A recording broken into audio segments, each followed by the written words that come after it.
जय हिंद आप सभी को। तो चलिए शुरुआत करते हैं। आज की इस क्लास में प्लेटफॉर्म वॉल्यूम 2 के लिए जो बिहार पुलिस ड्राइवर का स्पेशल प्रैक्टिस सेट आया है, इसी का प्रैक्टिस सेट कंप्लीट करेंगे। और आज की इस क्लास में प्रैक्टिस सेट नंबर 9 देखेंगे। तो ध्यानपूर्वक पूरी क्लास को देखिएगा और अंत तक क्लास को ज़रूर देखिएगा। और इसके पहले अगर कोई भी क्लास आपका छूट गया है तो इसका प्लेलिस्ट बना हुआ है, जाके प्लेलिस्ट चेक कीजिएगा। आपको 1 से लेकर 8 तक सारा क्लास मिल जाएगा। और लास्ट में आप लोग कमेंट कर दिया कि आप लोग का 100 में कितना मार्क्स आया। और सभी लोग क्लास को लाइक शेयर सब्सक्राइब जरूर कर लीजिएगा। तो चलिए शुरुआत करते हैं प्रैक्टिस सेट नंबर 9।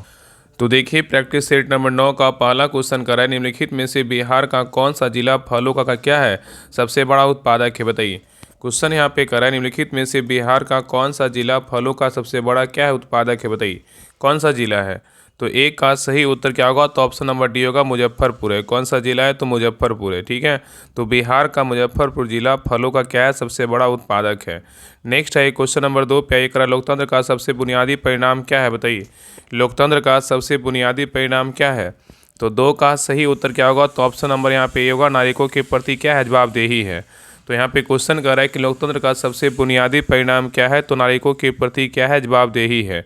नेक्स्ट है ये कह रहा है कि संविधान सभा का स्थायी अध्यक्ष कौन था, बताइए। संविधान सभा का स्थायी पूछा है कि स्थायी अध्यक्ष कौन था, बताइए। तो 3 का सही उत्तर क्या होगा, तो ऑप्शन नंबर यहाँ पे बी होगा, डॉक्टर राजेंद्र प्रसाद थे। कौन थे, डॉक्टर राजेंद्र प्रसाद थे। अगर बात करें कि अस्थाई बोलेगा तो डॉक्टर राजेंद्र प्रसाद, और अस्थाई बोलेगा तो कौन थे, बताइए। आप लोग कमेंट करके जरूर कमेंट कीजिए कि आप अस्थाई अध्यक्ष कौन थे। अस्थाई का बात किया तो क्या होगा, डॉक्टर राजेंद्र प्रसाद। अस्थाई अध्यक्ष कौन थे, आप लोग कमेंट कीजिएगा। ठीक है, चलिए आगे देखिए। नेक्स्ट क्वेश्चन नंबर आई 4 पे। क्वेश्चन नंबर 4 कह रहा है कि भारत में संघ शासित प्रदेशों की संख्या कितनी है, बताइए। भारत में संघ शासित प्रदेशों की संख्या जो है ना, कितनी है, बताइए क्या होगा।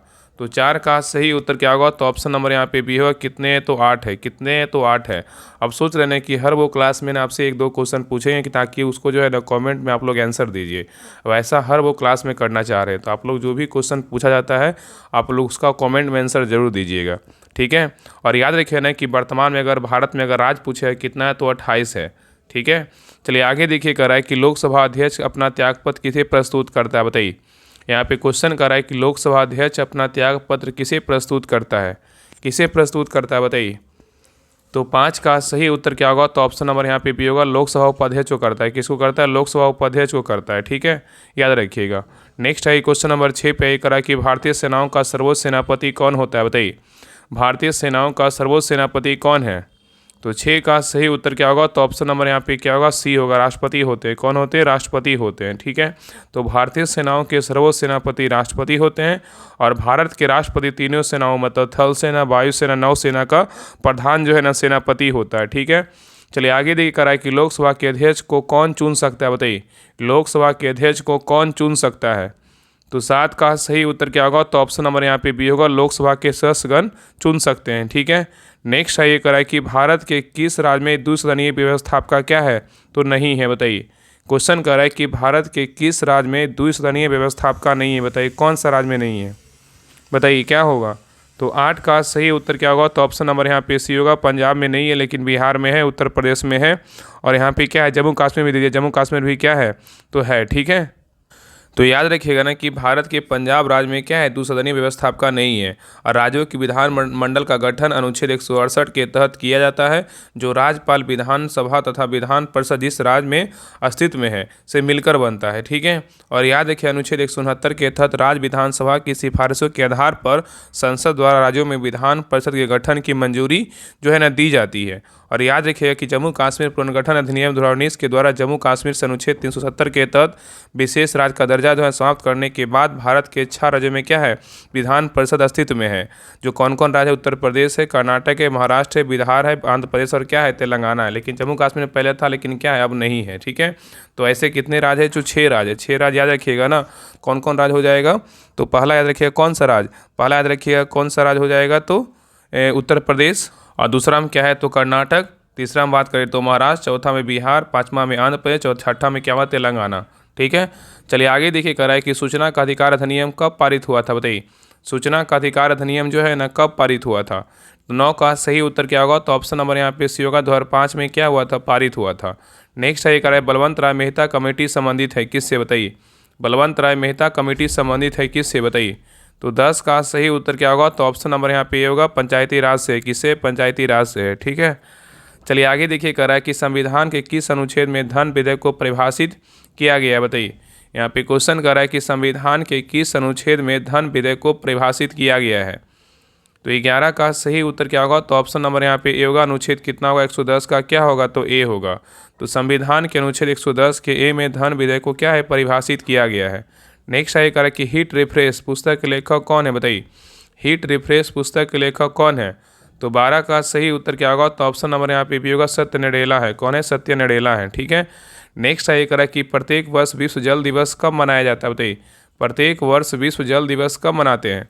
तो 13 का सही उत्तर क्या होगा? तो ऑप्शन नंबर यहाँ पे सी होगा। 22 मार्च को क्या मनाते हैं? प्रत्येक वर्ष जो है जल दिवस मनाया जाता है। और याद रखिए, इस बार अगर जल दिवस का थीम पूछेगा तो क्या है? ग्लेशियर संरक्षण है। ठीक है, नेक्स्ट है कह रहा है कि मधुबनी शैली जो एक लोक चित्रण क्या है? तो शैली है, निम्नलिखित में से किस राज्य में प्रसिद्ध है? बताइए, क्वेश्चन यहाँ पे कह रहा है कि मधुबनी शैली जो कि एक लोक चित्रण शैली है, निम्नलिखित में से किस राज्य में प्रसिद्ध है? बताइए, तो 14 का सही उत्तर क्या होगा? तो ऑप्शन नंबर यहाँ पे डी होगा, अपना बिहार में है। कहाँ है? तो अपना बिहार में है। नेक्स्ट है कह रहा है कि नेताजी सुभाष चंद्र बोस राष्ट्रीय खेल संस्थान कहाँ स्थित है? बताइए, नेताजी सुभाष चंद्र बोस राष्ट्रीय खेल संस्थान कहाँ स्थित है? तो 15 का सही उत्तर क्या होगा? तो ऑप्शन नंबर यहाँ पे डी होगा, पटियाला में है। कहाँ है? तो पटियाला में है। ठीक है, तो नेताजी सुभाष चंद्र बोस राष्ट्रीय खेल संस्थान कहाँ स्थित है? पटियाला में है। नेक्स्ट है ये कह रहा है कि मोहिनीअट्टम, कह रहा है कि मोहिनीअट्टम एक शास्त्रीय नृत्य शैली है जो किससे संबंधित है? बताइए, कह रहा है मोहिनीअट्टम एक शास्त्रीय नृत्य शैली है जो किस राज्य से संबंधित है? तो 16 का सही उत्तर क्या होगा? तो ऑप्शन नंबर यहाँ पे डी होगा, केरल राज्य से क्या है? तो संबंधित है। चलिए आगे देखिए, नेक्स्ट है ये कह रहा है कि प्रसिद्ध हिंदी उपन्यास मैला आंचल किसके द्वारा लिखा गया है? बताइए, यहाँ पे क्वेश्चन कर रहा है कि प्रसिद्ध हिंदी उपन्यास मैला आंचल किसके द्वारा लिखा गया है? बताइए, तो 17 का सही उत्तर क्या होगा? तो ऑप्शन नंबर यहाँ पे डी होगा, फणीश्वरनाथ रेणु के द्वारा इसको जो है लिखा गया है। नेक्स्ट है ये कह रहा है कि निम्नलिखित में से कौन सा राष्ट्रीय उद्यान मध्य प्रदेश में क्या है? तो स्थित है। बताइए, यहाँ पे क्वेश्चन कर रहा है निम्नलिखित में से कौन सा राष्ट्रीय उद्यान है जो मध्य प्रदेश में क्या है? तो स्थित है। बताइए, कौन सा राष्ट्रीय उद्यान है? बताइए क्या होगा? तो 18 का सही उत्तर क्या होगा? तो ऑप्शन नंबर यहाँ पे क्या हो जाएगा? तो भी बांधवगढ़ बोलेगा तो कहाँ है? तो बांधवगढ़ राष्ट्रीय उद्यान जो है ना मध्य प्रदेश में। ठीक है, बांधवगढ़ राष्ट्रीय उद्यान बोलेगा तो कहाँ है? मध्य प्रदेश में। और याद रखिएगा कि बांधवगढ़ जो है ना, बांधवगढ़ राष्ट्रीय उद्यान भारत का 58वां टाइगर रिजर्व जो है ना घोषित किया गया है। कूनू बोलेगा तो मध्य प्रदेश में है, और माधव बोलेगा तो मध्य प्रदेश में, पन्ना बोलेगा तो मध्य प्रदेश में, संजय सतपुड़ा बोलेगा तो कहाँ है? तो मध्य प्रदेश में है। ठीक है, चलिए आगे देखिए, नेक्स्ट क्वेश्चन पे ये करा है कि भारत में बड़ी लाइन नेटवर्क की लगभग चौड़ाई जो है ना कितनी होती है? बताइए, भारत में बड़ी लाइन रेलवे नेटवर्क की लगभग चौड़ाई कितनी होती है? तो 19 का सही उत्तर क्या होगा? तो ऑप्शन नंबर यहाँ पे क्या होगा? तो डी होगा, 1.6 मीटर होता है। ठीक है, चलिए आगे देखिए, कह रहा है कि भारतीय संविधान में सार्वभौमिक वयस्क मताधिकार जो है ना कितनी आयु से भारतीय नागरिकों पर क्या है? लागू होता है। बताइए, क्वेश्चन यहाँ पे कह रहा है कि भारतीय संविधान, बताइए क्या होगा? तो 20 का सही उत्तर क्या होगा? तो ऑप्शन नंबर यहाँ पे सी होगा, 18 वर्ष। क्या होगा? तो 18 वर्ष होगा। नेक्स्ट है ये कह रहा है कि भोगाली बिहू त्यौहार किस राज्य में मनाया जाता है? बताइए, भोगाली बिहू त्यौहार किस राज्य में मनाया जाता है? बताइए क्या होगा? तो 21 का सही उत्तर क्या होगा? तो ऑप्शन नंबर यहाँ पे डी होगा, असम राज्य में मनाया जाता है। नेक्स्ट है ये कह रहा है कि ताजमहल का निर्माण निम्नलिखित में से किसने करवाया था? बताइए, ताजमहल का निर्माण निम्नलिखित में से किसने करवाया था? बताइए, तो 22 का सही उत्तर क्या होगा? तो ऑप्शन नंबर यहाँ पे ये होगा, शाहजहां करवाया था। किसने करवाया था? तो शाहजहां करवाया था। ठीक है, और शाहजहां ने आगरा में यमुना नदी के तट पर ताजमहल मकबरे को अपने प्रिय बेगम मुमताज महल, मतलब क्या है, अर्जुन मंद बानो बेगम की याद में 1631 से 53 के बीच बनवाया था। नेक्स्ट है ये करा है कि आर्यों का सबसे प्रिय देवता निम्नलिखित में से कौन था? बताइए, आर्यों का सबसे प्रिय देवता निम्नलिखित में से कौन था? तो 23 का सही उत्तर क्या होगा? तो ऑप्शन नंबर यहाँ पे डी होगा, इंद्र था। कौन था? इंद्र। ठीक है, नेक्स्ट है करा कि माई कंट्री माई लाइफ किसकी आत्मकथा है? बताइए, माई कंट्री माई लाइफ किसकी आत्मकथा है? तो 24 का सही उत्तर क्या होगा? तो ऑप्शन नंबर यहाँ पे ए होगा, लाल कृष्ण आडवाणी का है। ठीक है, चलिए आगे देखिए, करा निम्नलिखित में से कौन सा पर्वत शिखर हिमालय का एक क्या है? तो भाग है। बताइए, करा निम्नलिखित में से कौन सा पर्वत शिखर हिमालय का एक भाग है? बताइए कौन सा है? तो 25 का सही उत्तर क्या होगा? तो ऑप्शन नंबर यहाँ पे सी होगा, कामेट है। क्या है? तो कामेट है। नेक्स्ट है करा कि बथुकम्बा त्यौहार किस राज्य से संबंधित है? बताइए, बथुकम्बा त्यौहार किस राज्य से संबंधित है? तो 26 का सही उत्तर क्या होगा? तो ऑप्शन नंबर यहाँ पे बी होगा, तेलंगाना राज्य से क्या है तो संबंधित है। ठीक है, नेक्स्ट है करा कि राजा हर्षवर्धन के दरबारी कवि कौन थे? बताइए, राजा हर्षवर्धन के दरबारी कवि कौन थे? तो 27 का सही उत्तर क्या होगा? तो ऑप्शन नंबर यहाँ पे बी होगा, बाणभट्ट थे। कौन थे? बाणभट्ट। नेक्स्ट है करा कि मौर्य वंश का संस्थापक कौन था? बताइए, मौर्य वंश का संस्थापक कौन था? तो 28 का सही उत्तर क्या होगा? तो ऑप्शन नंबर यहाँ पे बी होगा, चंद्रगुप्त मौर्य था। कौन था? चंद्रगुप्त मौर्य था। तो मौर्य वंश का संस्थापक बोलेगा तो कौन था? चंद्रगुप्त मौर्य था। नेक्स्ट है करा विवेकानंद मेमोरियल। विवेकानंद मेमोरियल कहाँ स्थित है? बताइए, विवेकानंद मेमोरियल कहाँ स्थित है? बताइए क्या होगा? तो 29 का सही उत्तर क्या होगा? तो ऑप्शन नंबर यहाँ पे डी होगा, कन्याकुमारी में है। कहाँ है? कन्याकुमारी में है। नेक्स्ट है करा कि यूपीएससी का पूरा नाम क्या है? बताइए, यूपीएससी का पूरा नाम क्या है? तो 30 का सही उत्तर क्या होगा? तो ऑप्शन नंबर यहाँ पे ये होगा, यूनियन पब्लिक सर्विस कमीशन है। क्या है? यूपीएससी का पूरा नाम क्या है? तो यूनियन पब्लिक सर्विस कमीशन है। ठीक है, नेक्स्ट है ये करा कि मौर्य साम्राज्य की राजधानी थी कहाँ है? बताइए, मौर्य साम्राज्य की राजधानी थी कहाँ? तो 31 का सही उत्तर क्या होगा? तो ऑप्शन नंबर यहाँ पे बी होगा, पाटलिपुत्र है। कहाँ है? तो पाटलिपुत्र है। नेक्स्ट है करा कि बिहार का कौन सा जिला झारखंड के अंतर्राज्यीय सीमा से क्या है नहीं बनाता है? करा बिहार का कौन सा जिला है जो झारखंड से अंतर्राज्यीय सीमा नहीं बनाता है? बताइए कौन सा जिला है? बताइए, जो अंतर्राज्यीय सीमा क्या है नहीं बना रहा है, बाकी 3 जो है ना बना रहा है। बताइए क्या होगा? तो 32 का सही उत्तर क्या होगा? तो ऑप्शन नंबर यहाँ पे ए होगा, बक्सर। क्या है? तो बक्सर है। ठीक है, तो याद रखना ऑप्शन के अनुसार क्या है, बिहार का बक्सर जिला झारखंड से क्या अंतर्राज्यीय सीमा नहीं बनाता है, और बक्सर जो है ना बिहार के पश्चिमी भाग में स्थित है और इसकी सीमा उत्तर प्रदेश राज्य से लगती है। ठीक है, चलिए आगे देखिए। नेक्स्ट है करा कि बिहार में पहला कांग्रेसी मंत्रिमंडल का गठन जो है कब हुआ था? बताइए, बिहार में पहला कांग्रेसी मंत्रिमंडल का जो गठन हुआ था कब हुआ था? तो 33 का सही उत्तर क्या होगा? तो ऑप्शन नंबर यहाँ पे सी होगा, 20 जुलाई 1937 को हुआ था। तो बिहार में पहला कांग्रेसी मंत्रिमंडल का गठन 20 जुलाई 1937 को हुआ था। ठीक है, चलिए आगे देखिए। नेक्स्ट है करा कि विदेशिया किस राज्य का लोकप्रिय नाट्य नृत्य है? बताइए, विदेशिया किस राज्य का लोकप्रिय नाट्य नृत्य है? बताइए किस राज्य का है? तो 34 का सही उत्तर क्या होगा? तो ऑप्शन नंबर यहाँ पे डी होगा, बिहार का है। कहाँ का है? बिहार का है। नेक्स्ट है करा नव नालंदा महाविहार किसके लिए प्रसिद्ध है? बताइए, नव नालंदा महाविहार किसके लिए प्रसिद्ध है? तो 35 का सही उत्तर क्या होगा? तो ऑप्शन नंबर यहाँ पे ये होगा, पाली स्नातकोत्तर शोध संस्थान के लिए क्या है तो प्रसिद्ध है। ठीक है, चलिए आगे देखिए। करा कि व्यंजक चूर्ण बनाने के लिए अभिकारकों का उपयोग किया जाता है? बताइए, करा व्यंजक चूर्ण बनाने के लिए किन किन अभिकारकों का जो है ना उपयोग किया जाता है? तो 36 का सही उत्तर क्या होगा? तो ऑप्शन नंबर यहाँ पे डी होगा, क्लोरीन गैस और शुष्क कैल्शियम हाइड्रोक्साइड का उपयोग किया जाता है। नेक्स्ट है करा कि परिनालिका के अंदर चुंबकीय यहाँ पे कह रहा है चुंबकीय क्षेत्र रेखाओं की आकृति जो है ना कैसी होती है? क्वेश्चन कर रहा है कि परिनालिका के अंदर चुंबकीय क्षेत्र रेखाओं की आकृति कैसी होती है? तो 37 का सही उत्तर क्या होगा? तो ऑप्शन नंबर यहाँ पे भी होगा, सरल और क्या है समानांतर होता है। नेक्स्ट है ये कह रहा है कि निम्नलिखित में से कौन सा कथन निलंबन के संबंध में क्या है तो सही है? बताइए, कह रहा है निम्नलिखित में से कौन सा कथन है जो निलंबन के संबंध में क्या है तो सही है? बताइए कौन सा कथन है? तो 38 का सही उत्तर क्या होगा? तो ऑप्शन नंबर यहाँ पे ये होगा, निलंबन एक क्या है विषमांगी क्या है तो मिश्रण है। ठीक है, चलिए आगे देखिए। कह रहा है कि यहाँ पे कह रहा है यदि 0.1 किलोग्राम द्रव्यमान वाली कोई वस्तु जो है 2 मीटर प्रति सेकेंड के एक समान वेग से गति करती है तो इसकी गतिज ऊर्जा क्या होती है? बताइए क्या होगा? तो 39 का सही उत्तर क्या होगा? तो ऑप्शन नंबर यहाँ पे सी होगा, 0.2 जूल होगा।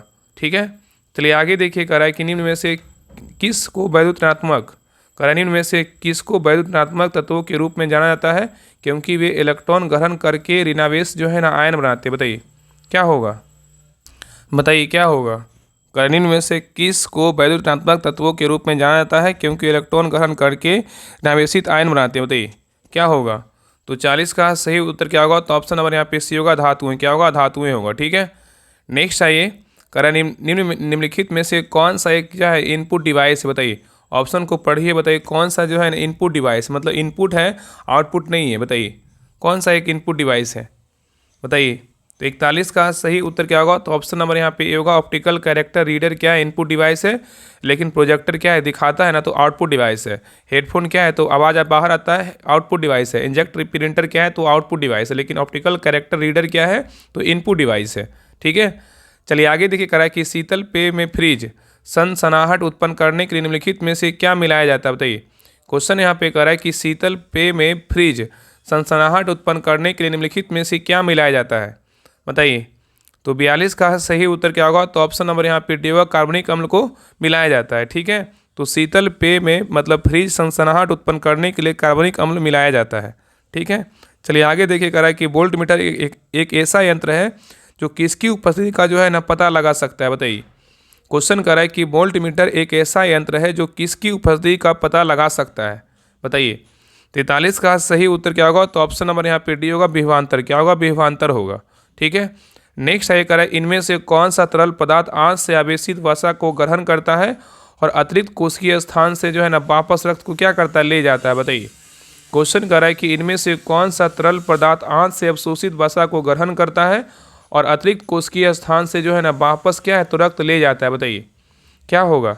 तो 44 का सही उत्तर क्या होगा? तो ऑप्शन नंबर यहाँ पे क्या हो जाएगा? तो बी होगा, लसिका। क्या होगा? तो लसिका होगा। ठीक है, नेक्स्ट आइए कह रहा है कि मानव के अमाशय में कौन सा अम्ल जो है ना उत्पन्न होता है। बताइए, मानव के अमाशय में कौन सा अम्ल उत्पन्न होता है? तो 45 का सही उत्तर क्या होगा? तो ऑप्शन नंबर यहाँ पे सी होगा, हाइड्रोक्लोरिक अम्ल उत्पन्न होता है। नेक्स्ट ये कह रहा है कि हर साल विश्व ओजोन दिवस कब मनाया जाता है? बताइए, हर साल विश्व ओजोन दिवस कब मनाते हैं? तो 46 का सही उत्तर क्या होगा? तो ऑप्शन नंबर यहाँ पे बी होगा, 16 सितंबर को विश्व ओजोन दिवस जो है ना मनाया जाता है। चलिए आगे देखिए, नेक्स्ट है कह रहा है कि हाल ही में भारतीय रिजर्व बैंक ने भारतीय बैंक नोटों का एक विशेष माइक्रोसाइट क्यों लॉन्च की है? बताइए, क्वेश्चन यहाँ पे कह रहा है कि हाल ही में भारतीय रिजर्व बैंक ने भारतीय बैंक नोटों को एक विशेष माइक्रोसाइट, यहाँ वो क्या बोल रहा है? माइक्रोसाइट क्यों लॉन्च की है? बताइए, तो 47 का सही उत्तर क्या होगा? तो ऑप्शन नंबर यहाँ पे ए होगा, नकली नोटों की पहचान करने के लिए जो है ना लॉन्च किया है। ठीक है, चलिए आगे देखिए कह रहा है कि भारत की पहली त्रिसेवा ऑल वुमेन क्रूज सर्कमन नेविगेशन अभियान का क्या नाम है? बताइए, क्वेश्चन कह रहा है कि भारत की पहली त्रिसेवा ऑल वुमेन क्रू सर्कमन नेविगेशन अभियान का क्या नाम है? तो 48 का सही उत्तर क्या होगा? तो ऑप्शन नंबर यहाँ पे सी होगा, समुद्री प्रदक्षिणा क्या है? तो नाम है। ठीक है, नेक्स्ट है करा कि हाल ही में आरबीआई ने यूपीआई लेन देन को सीमा को बढ़ाकर कितने लाख रुपए कर दिया है? बताइए, करा कि हाल ही में आरबीआई ने यूपीआई लेन देन की सीमा को बढ़ाकर कितने लाख रुपया कर दिया है? बताइए कितने लाख रुपया है? तो 49 का सही उत्तर क्या होगा? तो ऑप्शन नंबर यहाँ पे बी होगा, 10 लाख रुपया। कितना? तो 10 लाख रुपया।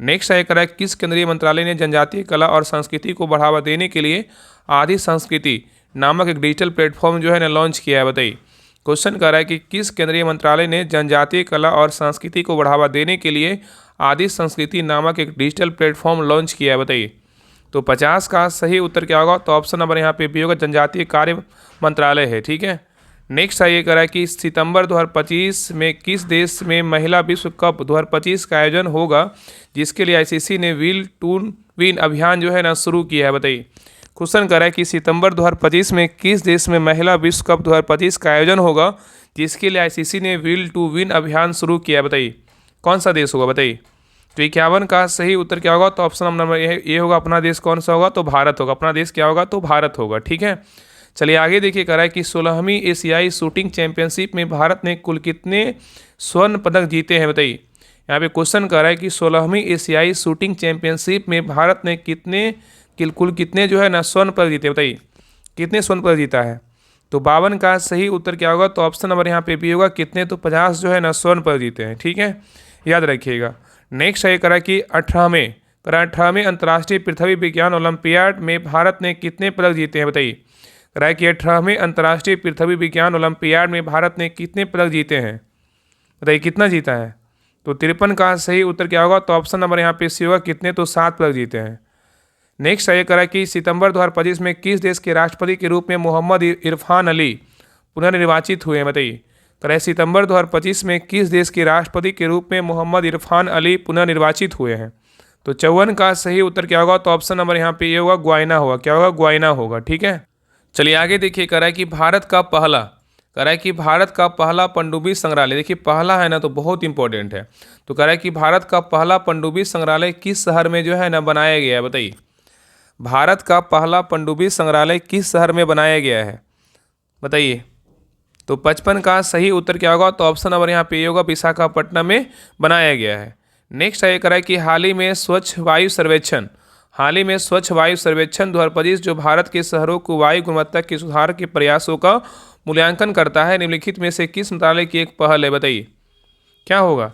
तो 56 का सही उत्तर क्या होगा? तो ऑप्शन नंबर यहाँ पे होगा पर्यावरण वन और जलवायु परिवर्तन मंत्रालय के द्वारा इसका क्या है? तो एक पहल है। ठीक है, नेक्स्ट है करें सितंबर 2025 को किस देश ने रक्षा विभाग का नाम बदलकर युद्ध विभाग कर दिया है? बताइए। क्वेश्चन कर रहा है कि सितंबर 2025 में किस देश ने रक्षा विभाग का नाम बदलकर क्या कर दिया? युद्ध विभाग कर दिया। बताइए कौन सा देश किया है? तो 57 का सही उत्तर क्या होगा? तो ऑप्शन नंबर सी होगा, अमेरिका किया है। कौन सा देश किया है? तो अमेरिका किया है। नेक्स्ट है करा कि 2025 में 28वीं एशियाई टेबल टेनिस चैंपियनशिप की मेजबानी कौन सा देश करेगा? बताइए।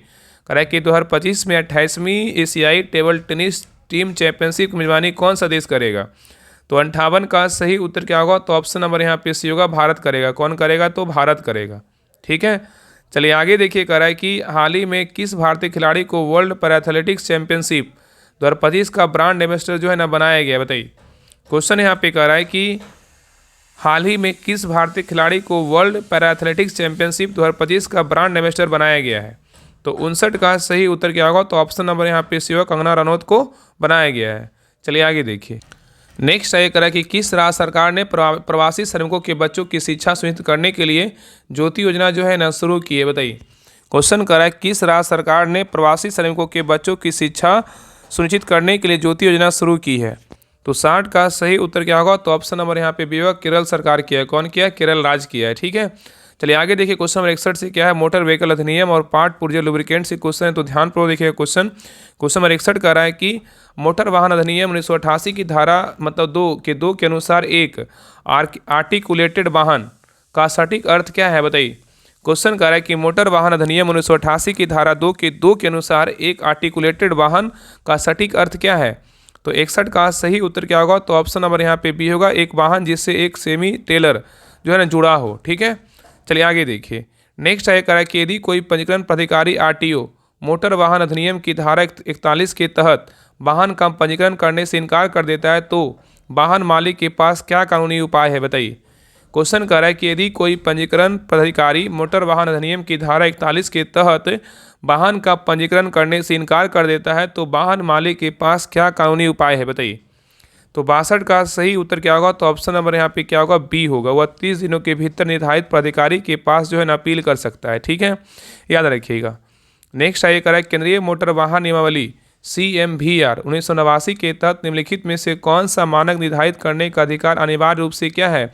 तो केंद्र सरकार के पास है। बताइए।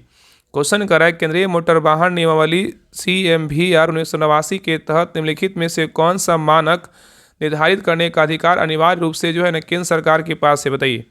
तो 63 का सही उत्तर क्या होगा? तो ऑप्शन नंबर यहाँ पे बी होगा, वाहनों से होने वाले शोर और सजन के मानक है। ठीक है, चलिए आगे देखिए। नेक्स्ट क्वेश्चन पे आइए करा, एक चालक के पास वैध थर्ड पार्टी बीमा है लेकिन उसका PUC प्रमाण पत्र समाप्त हो चुका है, वह दुर्घटना कर देता है जिससे एक पैदल यात्री जो है ना घायल हो जाता है, तो बीमा कंपनी की देनदारी क्या होगी? बताइए। यहाँ पे क्वेश्चन करा, एक चालक के पास वैध जो है ना थर्ड पार्टी बीमा है लेकिन उसका PUC प्रमाण पत्र जो है ना समाप्त हो चुका है और वह दुर्घटना कर देता है जिससे एक पैदल यात्री घायल हो जाता है, तो बीमा कंपनी की देनदारी क्या होगी? बताइए। तो 64 का सही उत्तर क्या होगा? तो ऑप्शन नंबर यहाँ पे डी होगा, PUC और थर्ड पार्टी दावे का कोई संबंध नहीं है, कंपनी बिना शर्त जो है ना भुगतान करेगी। ठीक है, तो ऑप्शन नंबर यहाँ पे क्या होगा? तो डी होगा। चलिए आगे देखिए। क्वेश्चन नंबर ये 65 पे करा है कि मोटर वाहन अधिनियम की धारा 180 के अनुसार यदि कोई वाहन मालिक जानबूझकर अपने वाहन को ऐसे व्यक्ति को चलाने की अनुमति देता है जिसके पास वैध ड्राइविंग लाइसेंस क्या है? तो नहीं है, तो मालिक पर जो है ना क्या दंड लगाया जाएगा? बताइए। मालिक पर क्या दंड होगा? तो 65 का सही उत्तर क्या होगा? तो ऑप्शन नंबर यहाँ पे बी होगा, मालिक पर जो है ना 5,000 रुपये का जुर्माना या 3 महीने का की क्या है? कैद हो सकती है। ठीक है, नेक्स्ट ये करा है कि एक चौराहे पर एक नो एंट्री का चिन्ह लगा है और ठीक उसके नीचे एक पूरक प्लेट पर एक जो है ना ट्रक का चित्र बना है, तो इस संयोजन का क्या अर्थ है? बताइए। करा एक चौराहे पर एक जो है नो एंट्री का चिन्ह लगा है और ठीक उसके नीचे एक पूरक प्लेट पर एक ट्रक का चित्र बना है, तो इस संयोजन का क्या अर्थ है? तो 66 का सही उत्तर क्या होगा? तो ऑप्शन नंबर यहाँ पे बी होगा, केवल ट्रकों का प्रवेश वर्जित है, अन्य वाहन जो है ना जा सकते हैं। ठीक है, चलिए आगे देखिए। नेक्स्ट है करें केंद्रीय मोटर वाहन नियमावली CMVR 1989 के नियम 100 के अनुसार वाहनों के सेफ्टी क्लास जैसे विंडशील्ड के लिए क्या मानक अनिवार्य है? बताइए। क्वेश्चन कर रहा है केंद्रीय मोटर वाहन नियमावली CMVR 1989 के नियम के अनुसार मतलब 100 के अनुसार वाहनों के सेफ्टी क्लास जैसे विंडशील्ड के लिए क्या मानक अनिवार्य है? बताइए। तो 67 का सही उत्तर क्या होगा? तो ऑप्शन नंबर यहाँ पे बी होगा। यह लेमिनेटेड सेफ्टी ग्लास मतलब जो है ना होना चाहिए, जो टूटने पर क्या है बिखरता नहीं है। ठीक है, चलिए आगे देखिए। कह रहा है कि एक 17 वर्षीय व्यक्ति जिसके पास केवल 50 सीसी से कम जो है ना बिना गियर वाहन चलाने का वैध लाइसेंस है और एक 150 सीसी गियर वाली मोटरसाइकिल चलाते हुए पकड़ा जाता है तो उसे किन धाराओं का उल्लंघन किया है बताइए। तो कह रहा है ना कि एक 17 वर्षीय व्यक्ति है जिसके पास क्या है तो 50 सीसी का जो है ना मतलब कम मतलब वाहन चलाने का क्या उसके पास वैध लाइसेंस है और जो है ना वह 150 सीसी गियर वाली मोटरसाइकिल चलाते हुए पकड़ा जाता है तो उन किन धाराओं का उल्लंघन किया है बताइए, क्या होगा? तो 68 का सही उत्तर क्या होगा? तो ऑप्शन नंबर यहाँ पे बी होगा। बिना वैध लाइसेंस के वाहन चलाना धारा 181 और किशोर द्वारा अपराध जो है धारा 199 के ए के तहत है। ठीक है, चलिए आगे देखिए। नेक्स्ट क्वेश्चन पे आइए। करा कि मोटर वाहन अधिनियम 1988 की धारा 2 के 18 के अनुसार अमान्य गाड़ी इनवैलिड कैरेज क्या है बताइए। यहाँ पे क्वेश्चन करा कि मोटर वाहन अधिनियम 1988 की धारा 2 के 18 के अनुसार अमान्य गाड़ी मतलब क्या है बताइए। तो 69 का सही उत्तर क्या होगा? तो ऑप्शन नंबर यहाँ पे सी होगा। एक वाहन जिसे विशेष रूप से शारीरिक रूप से अक्षम व्यक्ति द्वारा उपयोग के लिए जो है डिजाइन किया गया हो। ठीक है, चलिए आगे देखिए। करा कि 2019 के संशोधन द्वारा जोड़ी गई धारा 199 एग्रीगेटरों द्वारा अपराध का मुख्य उद्देश्य क्या है बताइए। कह रहा है 2019 संशोधन द्वारा जोड़ी गई धारा 199 एग्रीगेटरों द्वारा अपराध का मुख्य उद्देश्य क्या है? तो 70 का सही उत्तर क्या होगा? तो ऑप्शन नंबर यहाँ पे होगा। एग्रीगेटरों जैसे ओला, उबर और ड्राइवरों के लाइसेंस और परमिट के संबंध में सूचना प्रौद्योगिकी अधिनियम 2000 के तहत दिशा निर्देशों का पालन करने के लिए क्या है तो बाध्य करना। ठीक है, चलिए आगे देखिए। कह रहा है कि राजमार्ग पर शेवरॉन मार्किंग कह रहा है कि राजमार्ग पर शेवरॉन मार्किंग भी आकार की सफ़ेद धारियाँ या विकर्ण धारियों वाले क्षेत्र का क्या अर्थ है बताइए। तो 71 का सही उत्तर क्या होगा? तो ऑप्शन नंबर यहाँ पे सी होगा। यह एक गोस्ट आइलैंड है जिसे यातायात को चैनल करने मतलब अलग करने के लिए डिजाइन किया गया है और इस पर गाड़ी चलाना या रुकना क्या है नहीं चाहिए। ठीक है, चलिए आगे देखिए। क्वेश्चन नंबर 72 कह रहा है कि मोटर वाहन अधिनियम की धारा 140 के तहत बिना किसी गलती के दायित्व नो फॉल्टेबिलिटी के दावे में पीड़ित जो है ना पक्ष को क्या साबित करने की आवश्यकता नहीं होती है बताइए। क्वेश्चन यहाँ पे कह रहा है कि मोटर वाहन अधिनियम की धारा 140 के तहत बिना किसी गलती के दायित्व नो फॉल्ट लिबिलिटी के दावे में पीड़ित पक्ष को क्या साबित करने की आवश्यकता नहीं होती है बताइए।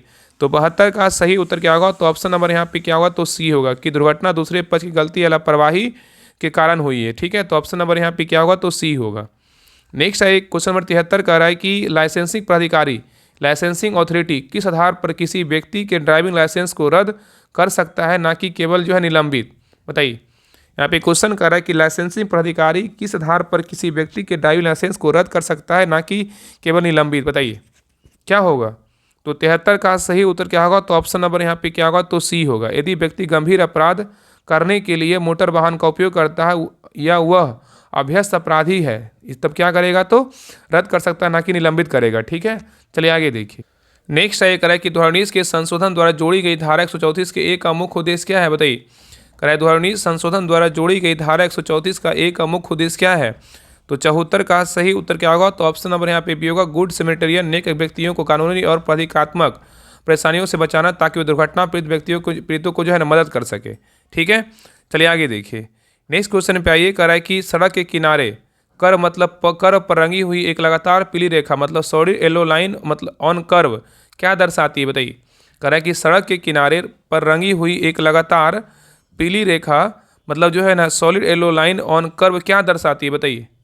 तो 75 का सही उत्तर क्या होगा? तो ऑप्शन नंबर यहाँ पे क्या होगा? तो सी होगा। यहाँ नो पार्किंग क्या है? नो पार्किंग है। ठीक है, तो सड़क के किनारे पर रंगी हुई एक लगातार पीली रेखा मतलब क्या दर्शाती है? यहाँ क्या है? तो नो पार्किंग है। यहाँ पे क्या है? तो नो पार्किंग है। ठीक है, याद रखिएगा। तो सड़क के किनारे पर रंगी हुई एक लगातार पीली रेखा मतलब solid yellow line on curve क्या कर दर्शाती है कि यहाँ क्या है? नो पार्किंग है। ठीक है, याद रखिएगा। चलिए आगे देखिए। क्वेश्चन नंबर 76 पे करा है केंद्रीय मोटर वाहन नियमावली CMV के अनुसार वाहन चालक द्वारा बाएं मुड़ने का एकमात्र आधिकारिक हाथ का संकेत जो हैंड सिग्नल है ना क्या है बताइए, क्या होगा? करा है केंद्रीय मोटर वाहन नियमावली के अनुसार वाहन चालक द्वारा बाएं मुड़ने का एकमात्र आधिकारिक हाथ का संकेत क्या है बताइए। तो 76 का सही उत्तर क्या होगा? तो ऑप्शन नंबर यहाँ पे ये होगा। दाहिने हाथ को बाहर निकालकर घड़ी के विपरीत दिशा में क्या करना है? तो घुमाना। ठीक है, चलिए आगे देखिए। नेक्स्ट क्वेश्चन पे आइए। करा केंद्रीय मोटर वाहन कराए केंद्रीय मोटर वाहन नियमावली 1989 के नियम 119 और 120 का उल्लंघन जैसे अधिकृत बहुटोन वाले हॉर्न या अत्यधिक शोर वाले साइलेंसर का उपयोग मुख्य रूप से किस प्रकार के अपराध की श्रेणी में जो है ना आता है, बताइए। तो 77 का सही उत्तर क्या होगा? तो ऑप्शन नंबर यहाँ पे ए होगा, उपकरण संबंधी अपराध और ध्वनि प्रदूषण है। ठीक है, चलिए आगे देखिए। नेक्स्ट क्वेश्चन पे आइए। करा एक अनिवार्य मतलब मैंडेटरी गोल चिन्ह जिस पर 5T लिखा है और एक जो है ना अनिवार्य गोल चिन्ह जिस पर ट्रक का चित्र बना है और उस पर लाल रेखा खींची है, इन दोनों में क्या अंतर है, बताइए क्या होगा?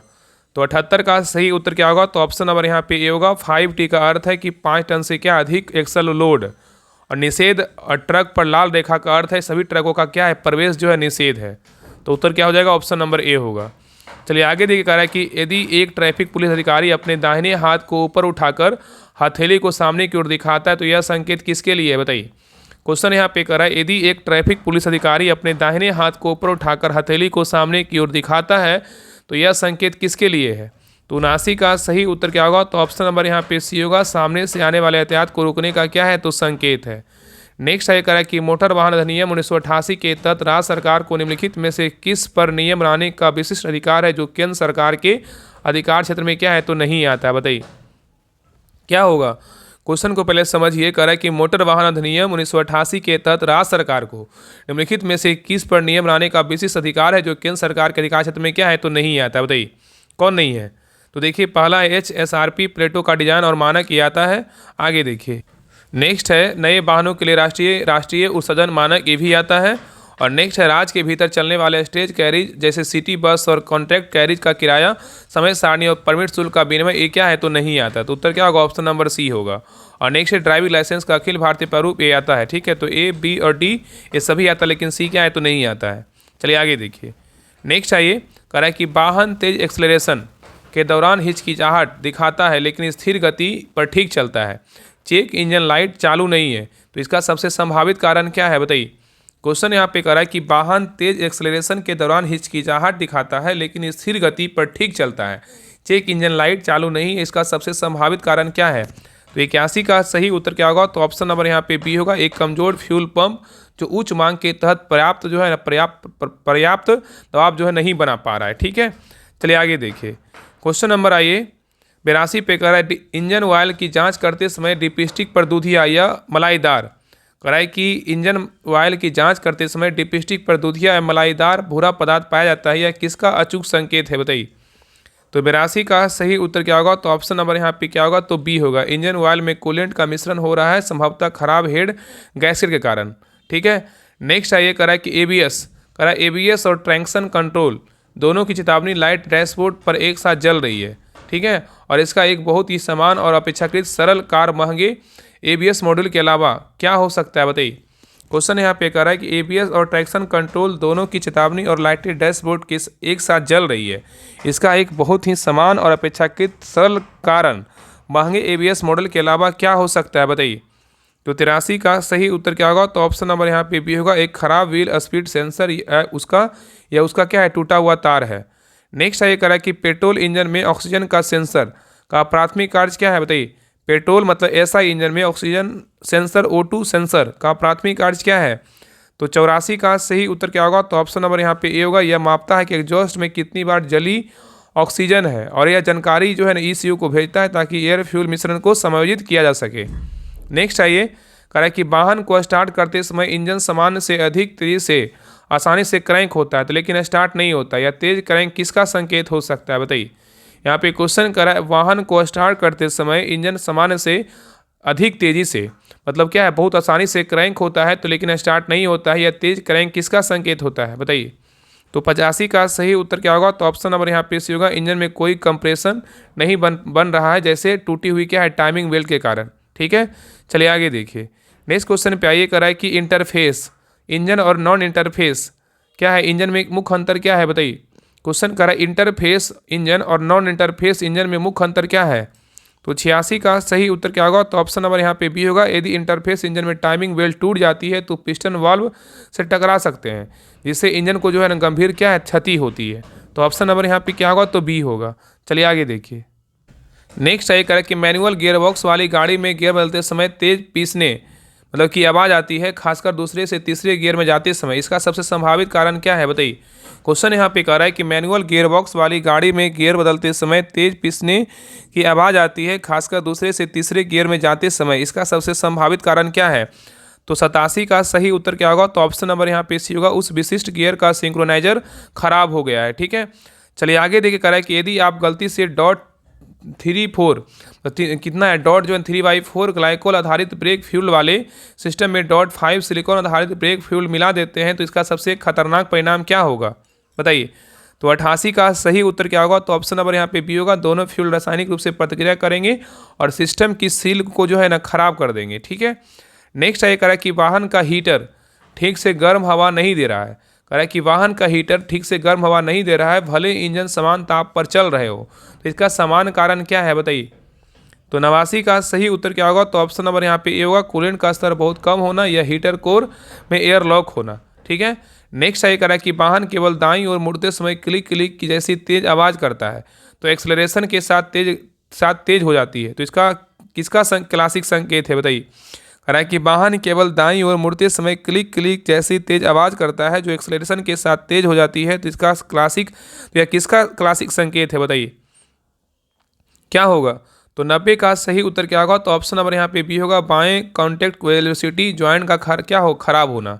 ठीक है, चलिए आगे देखिए, कह रहा है कि इंजन सामान्य रूप से चलता है। कह रहा है इंजन जो है समान रूप से चलता है, लेकिन इंजन लाइट चालू है और कोड रीडर जो है ना PU41 और EGR फ्लो इनसफिशियंट, EGR प्रवाह अपर्याप्त दिखाता है, इसका सबसे संभावित कारण क्या है बताइए। तो 91 का सही उत्तर क्या होगा, तो ऑप्शन नंबर यहाँ पे बी होगा, EGR वाल्व या उसके मार्ग, मतलब पैसेज जो है ना कार्बन से क्या है जाम हो गए हैं। नेक्स्ट है, कह रहा है कि वाहन के इलेक्ट्रिकल ग्राउंड का क्या महत्व है बताइए, वाहन के इलेक्ट्रिकल ग्राउंड का क्या महत्व है। तो 92 का सही उत्तर क्या होगा, तो ऑप्शन नंबर यहाँ पे बी होगा, यह एक समान रिटर्न पाथ प्रदान करता है ताकि करंट बैटरी के नेगेटिव टर्मिनल तक वापस जा सके और सर्किट जो है ना पूरा हो सके। नेक्स्ट है, कह रहा है कि ब्रेक बूस्टर जो मास्टर सिलेंडर के पीछे लगा होता है और आमतौर पर ब्रेक पेडल पर लगाए गए बल को बढ़ाने के लिए किसका उपयोग करता है बताइए। यहाँ पे कह रहा है ना कि ब्रेक बूस्टर जो है मास्टर सिलेंडर के पीछे लगा होता है और आमतौर पर ब्रेक पेडल पर लगाए गए बल को बढ़ाने के लिए जो है ना किसका उपयोग करता है। तो 93 का सही उत्तर क्या होगा, तो ऑप्शन नंबर यहाँ पे बी होगा, इंजन के इनटेक मैनिफोल्ड से उत्पन्न क्या है, तो वैक्यूम का। ठीक है, चलिए आगे देखिए। नेक्स्ट है, कह रहा है कि यदि एक टायर के ट्रेड के बीच बीच में अनियमित रूप से घिसे हुए कप या स्कैल्पिंग पैटर्न दिखाई देते हैं तो यह आमतौर पर किसका संकेत है बताइए। क्वेश्चन कर रहा है, यदि एक टायर के ट्रेड के बीच बीच में अनियमित रूप से घिसे हुए कप या स्कैल्पिंग पैटर्न दिखाई देते हैं तो यह आमतौर पर किसका संकेत है। तो 94 का सही उत्तर क्या होगा, तो ऑप्शन नंबर यहाँ पे सी होगा, घिसे हुए खराब शॉक ऑब्जर्वर या सस्पेंशन घटक है। ठीक है, चलिए आगे देखिए, कह रहा है कि एक ऑटोमेटिक ट्रांसमिशन वाली गाड़ी जब ड्राइव में डाली जाती है तो गियर पकड़ने में देरी करती है, तो यह इंजन का RPM बढ़ने पर ही झटका देकर चलती है, तो इसका सबसे पहला और संभावित कारण क्या है बताइए। तो 95 का सही उत्तर क्या होगा, तो ऑप्शन नंबर यहाँ पे ये होगा, ट्रांसमिशन फ्यूल का जो है स्तर क्या है, तो कम होना। नेक्स्ट है, कह रहा है कि पेट्रोल इंजन में इग्निशन कॉइल का सटीक कार्य क्या है बताइए। कह रहा है पेट्रोल इंजन में इग्निशन कॉइल का सटीक कार्य क्या है। तो 96 का सही उत्तर क्या होगा, तो ऑप्शन नंबर यहाँ पे क्या हो जाएगा, तो ए होगा, यह बैटरी के 12 वोल्ट को हजारों वोल्ट में बदलता है ताकि यह स्पार्क प्लग जो है चिंगारी पैदा कर सके। ठीक है, चलिए आगे देखिए। क्वेश्चन नंबर 97 पे, कह रहा है स्टीयरिंग व्हील को पूरा एक तरफ घुमाने पर जैसे पार्किंग करते समय पावर स्टीयरिंग पंप से तेज कराहने जैसी आवाज़ आती है, तो यह क्या दर्शाता है बताइए। तो 97 का सही उत्तर क्या होगा, तो ऑप्शन नंबर यहाँ पे ए होगा, यह समान है क्योंकि पंप अधिकतम दबाव पर जो है ना काम कर रहा है। नेक्स्ट है, कह रहा है कि टर्बो चार्जर और सुपर चार्जर के बीच मुख्य अंतर क्या है बताइए। टर्बो चार्जर और सुपर चार्जर के बीच मुख्य अंतर क्या है। तो 98 का सही उत्तर क्या होगा, तो ऑप्शन नंबर यहाँ पे क्या होगा, ए होगा, टर्बो चार्जर एग्जॉस्ट गैसों से चलता है जबकि सुपर चार्जर इंजन जुड़ी बेल्ट से क्या है, तो चलता है। चलिए आगे देखिए, कह रहा है 99 में क्वेश्चन करा है, यदि आप बैटरी के टर्मिनलों पर सफ़ेद पाउडर जैसा क्रस्टी जमाव को देखते हैं तो क्या है, तो यह क्या है और इसे कैसे साफ किया जाना चाहिए बताइए। कह रहा है, यदि आप बैटरी के टर्मिनल पर सफ़ेद पाउडर जैसा क्रस्टी जमाव देखते हैं तो यह क्या है और इसे कैसे साफ किया जाना चाहिए बताइए। बैटरी पे आप देखते होंगे पानी जब बाहर आता है तो वहाँ पे उजला जैसा दिखता होगा, बताइए क्या होगा। तो 99 का सही उत्तर क्या होगा, तो ऑप्शन नंबर यहाँ पे बी होगा, यह बैटरी एसिड का रिसाव सल्फेक्शन और इसे बेकिंग सोडा और पानी के घोल से जो है ना साफ करना चाहिए। ठीक है, चलिए लास्ट क्वेश्चन पे ये करा कि वाहन चलाते समय ब्रेक पेडल में लगातार कंपन महसूस होता है और एबीएस में सक्रिय होने जैसा नहीं, खासकर जब ब्रेक धीरे धीरे लगाए जाते हैं, तो इसका सबसे संभावित कारण क्या है बताइए। क्वेश्चन यहाँ पे कह रहा है कि वाहन चलाते समय ब्रेक पेडल में लगातार कंपन जो है ना महसूस होता है, मतलब क्या है, एबीएस से सक्रिय होने जैसा नहीं, खासकर जब ब्रेक धीरे धीरे लगाए जाते हैं, तो इसका सबसे संभावित कारण क्या है बताइए। तो 100 का सही उत्तर क्या होगा, तो ऑप्शन नंबर यहाँ पे सी होगा, मुड़े हुए या विकृत ब्रेक क्या है, तो डिस्क होगा। ठीक है, तो ऑप्शन नंबर यहाँ पे क्या होगा, तो सी होगा। तो ये रहा प्लेटफॉर्म का प्रैक्टिस सेट नंबर 9 रहा। आप लोग क्लास कैसा लगा आप लोग कमेंट सेक्शन में जरूर बताइएगा और अपना स्कोर जरूर शेयर कीजिए कि आप लोग का 100 में कितना मार्क्स आया। और सभी लोग से रिक्वेस्ट है क्लास को लाइक जरूर कीजिएगा और चैनल पे नए हैं चैनल को सब्सक्राइब जरूर कर लीजिएगा। और जिनको भी Bihar police driver group join करना अंतिम समय में लगता है कि हाँ हमें 10 दिन और थोड़ा मेरा नंबर इंक्रीज हो जाए, तो आप ग्रुप जो है ना बिहार पुलिस ड्राइवर का जो ग्रुप है उसको ज्वाइन कर सकते हैं। ज्वाइन करने के लिए जो है ना आपको इस नंबर पर देखिए 7549392490, इस नंबर पे जो है ना आपको 99 पे पेमेंट करना होगा। पेमेंट करके जो है इसी नंबर पे स्क्रीनशॉट, ये नंबर क्या है तो व्हाट्सएप नंबर, इसी पे स्क्रीनशॉट भेज दीजिएगा। आपको ग्रुप का लिंक आपको जो है ना व्हाट्सएप पे ही आपको मिल जाएगा। ठीक है, जिनको ज्वाइन करना है वहाँ पे जो है ना इंपॉर्टेंट पीडीएफ और सारा क्लास का वो प्रैक्टिस सेट करवाया जा रहा है, तो आप ज्वाइन कर सकते हैं। अगर लगता है कि ज्वाइन करना चाहिए तो करिए, नहीं तो फिर आप जितना भी क्लास है क्लास तो करिएगा ही, क्योंकि करना क्लास बहुत ज़रूरी, नहीं कीजिएगा तो फिर जो है ना मतलब रिवीजन जो है ना बहुत ज़रूरी है। एग्जाम में अगर आप चाहते हैं ना कि मेरा नंबर मतलब ज़्यादा से ज़्यादा आए, मतलब एग्जाम में बेहतर से बेहतर स्कोर करे, तो आपको रिवीजन करना बहुत ज़रूरी है। जो भी क्लास कर चुके हैं पीछे का उसका भी एक बार रिवीजन कर लीजिए। बाकी ग्रुप ज्वाइन करना तो जो ग्रुप ज्वाइन कीजिए। बाकी अगर आपके पास बुक है, जो भी टेक्निकल का बुक है आप उसको पढ़िए, जितना अंत समय में जितना है आप अपने को दीजिएगा, बुक को समय दीजिएगा, जितना क्लास देखिएगा उतना ज़्यादा आपको फायदा करेगा। ठीक है, बाकी मिलते हैं एक नई क्लास में, तब तक के लिए जय हिंद जय भारत।